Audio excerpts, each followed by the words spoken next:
thing called ECO, or what we call is Environmental Creature Observatory.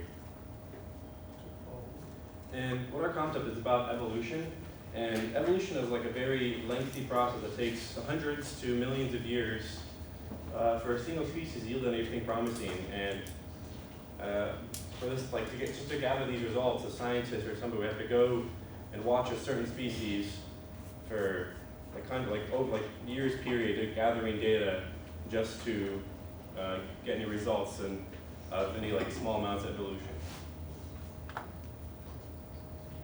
And our hypothesis would be if we created a simulation that allowed one to see how a species would evolve over 100 years in a blink of an eye, then gathering results about the evolutionary properties of a certain species would be simple, and it would be a lot easier than waiting hundreds of millions of years. And it has endless applications. For instance, you could save a species from going extinct, learn how and why creatures thrive over their predecessors in given areas, and find out why a certain species is dying off. And to give examples of these, how you could save a species from going extinct is you could go in the simulation and put a species in a given environment and see if it thrives there. If not, then just start checking off the box list until you get something where that species could thrive. And learn how and why creatures thrive over the predecessors in given areas is you get the two different species, or the same species, two different ones, and put them both in the same environment and see what trait made the current species thrive over its predecessor. So you can find out why a species is dying off is you get that creature and examine it in its given environment and see why it's dying off. And there would be no experiment. Well, there would be experiments, but it wouldn't be gathering the data over years and years of time. You could just set up what creature you want to observe and the environment you want to observe it in, and you could speed up time, slow down time, however you'd like, so you could gather results at your own pace rather than waiting all this time. And it would be an amazing thing to see how each creature would evolve to be able to thrive in its environment, and how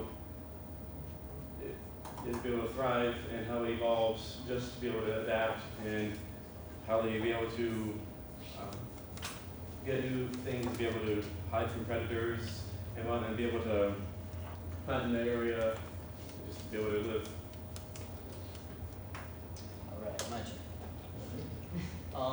You may be wondering how we will power this game/simulation.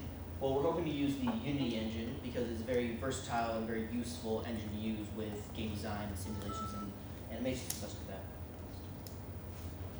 It would allow for customizable environments. You can pick any environment you want and change it around however you want. You can create mesas, depressions in land, lakes, oceans, forests, anything you want. You basically can customize the world however you want. Allowing for dynamic weather also thanks to the Unity engine. We will be able to make it rain, have tornadoes, snow. You can choose how much you want it to rain, how much you want it to snow, etc.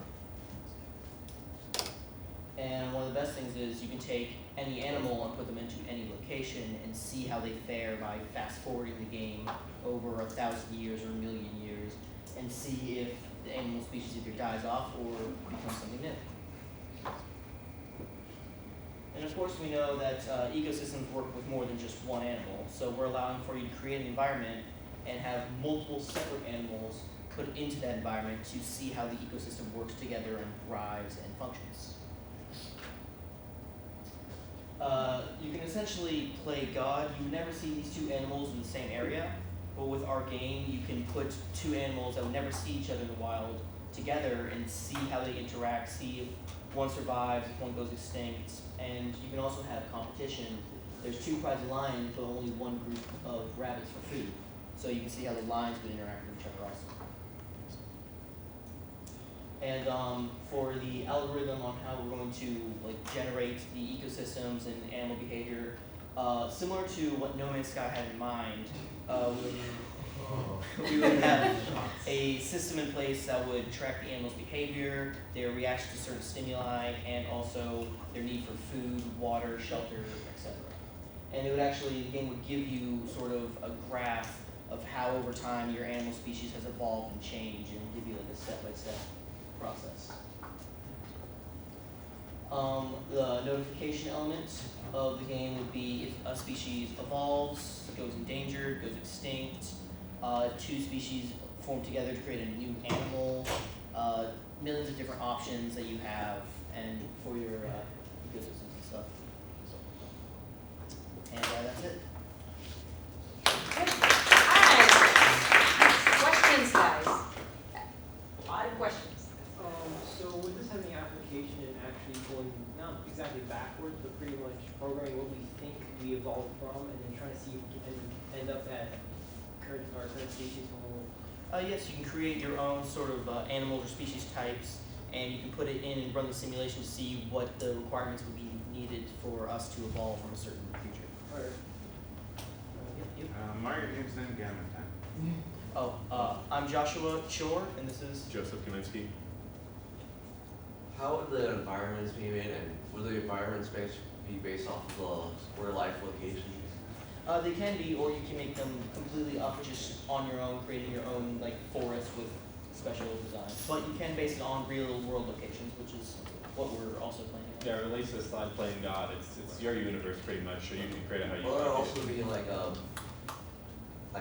some type of online feature where you can download maps that other people made, like so you don't have to do the actual work? Would that be possible? That's a pretty good Yeah, one.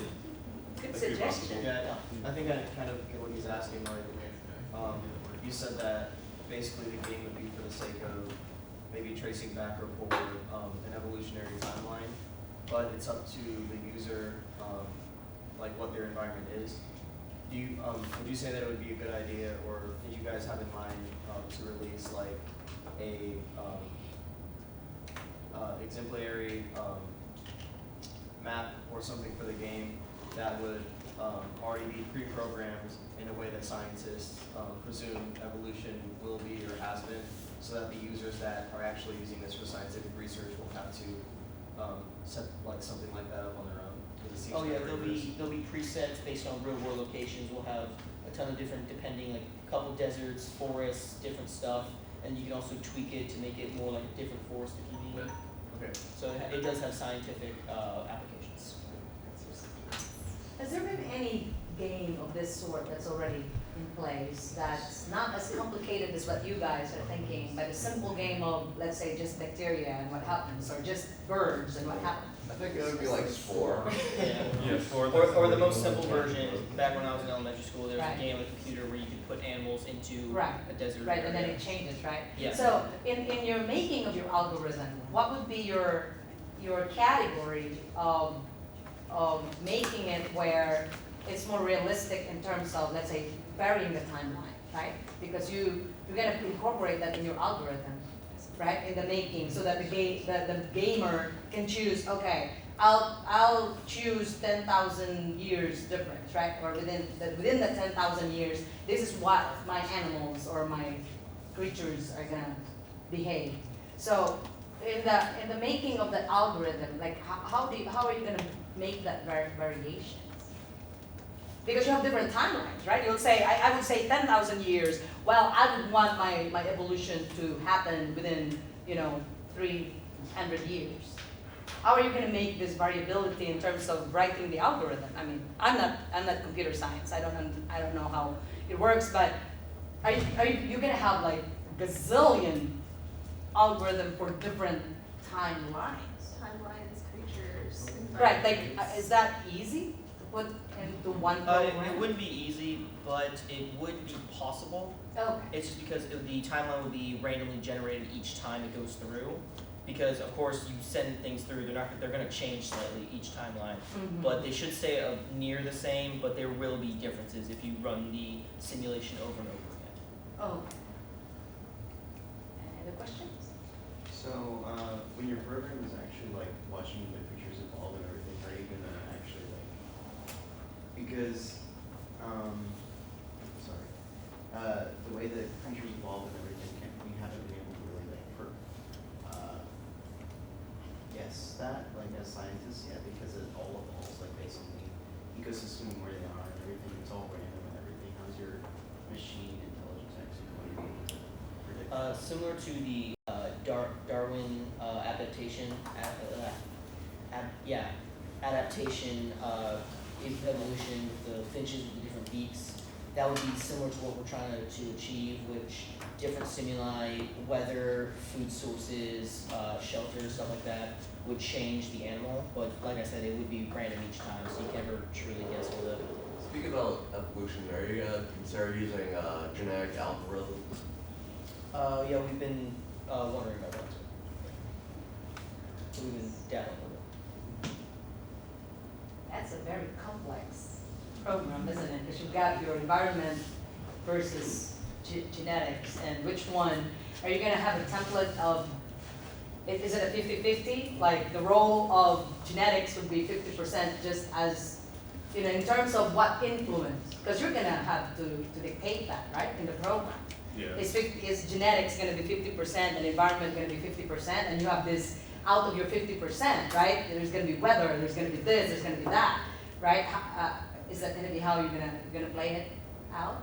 Yeah. So it's good. Any questions? Can't wait. So at the end of the semester, what can we expect of this? Hopefully a prototype with the basic start construct of the game. Nice. Okay, can't wait. All right. Thank you guys very much.